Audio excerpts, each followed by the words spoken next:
Bonjour, ici Emmanuel Bilodeau. Vous êtes sur le tapis rose de Catherine. Cette semaine, on s'en va jouer au billard avec le réalisateur Denis Côté et avec l'acteur Emmanuel Bilodeau pour le film Curling, film qui s'est mérité un prix pour la meilleure réalisation et pour le meilleur acteur au Festival du film de Locarno. Bienvenue sur le tapis rose de Catherine. Denis, pourquoi ça s'appelle Curling, ton film? Parce que ça se déroule en grande partie dans un truc où on joue au bowling. Ben écoute, c'est sûr que c'est un peu énigmatique là, comme titre, j'avoue, mais si on regarde bien le film, c'est le seul court moment du film, parce qu'il y a à peu près 2 minutes de curling dans tout le film. Si on regarde comme il faut, c'est le seul moment du film où le personnage principal est intéressé par quelque chose, dans le fond. C'est un père qui surprotège son enfant, qui a peur de tout.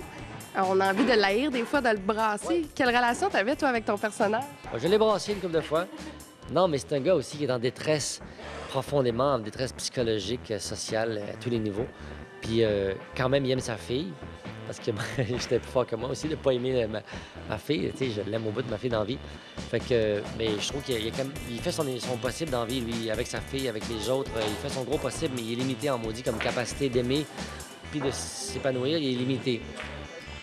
Il est arrivé quelque chose d'accidentel aussi, c'est que tu t'es fait photographier avec ta fille, puis finalement, Denis a décidé de la prendre, de réécrire même pour elle, pour son âge, parce qu'elle a 12 ans et non 8 ans.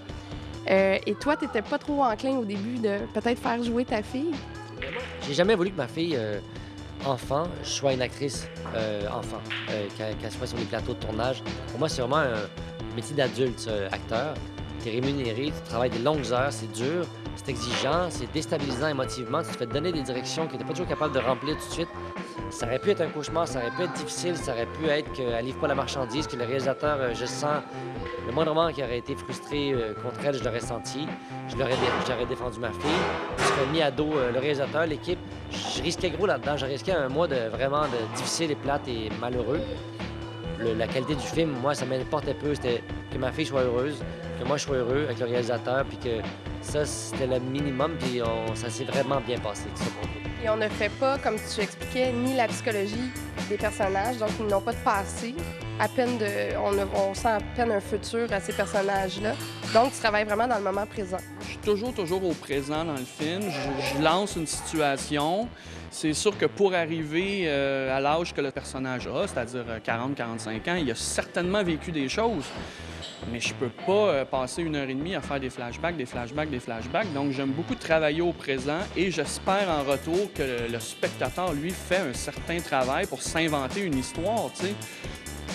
Je suis très curieux de voir si ce qu'on appelle le fameux grand public, une autre expression que j'aime pas beaucoup, voir si ça va rejoindre le public, tu sais.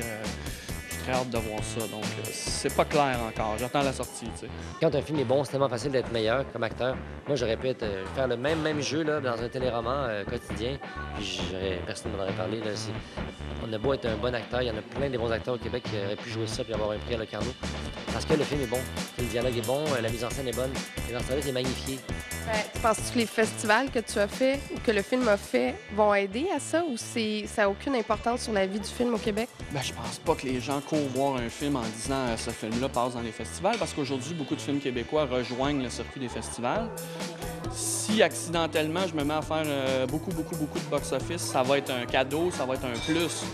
Mais je peux pas tourner le dos à tout ce monde alternatif-là qui est le réseau des festivals parce que c'est là que le cinéma d'auteur continue de bien vivre. Donc, je crache pas sur les festivals, mais j'ai assez hâte d'avoir mon tour aussi. Au moins un film qui va rejoindre beaucoup plus de public que j'ai eu avant. Mais... Curling prend l'affiche le 12 novembre. Bon cinéma.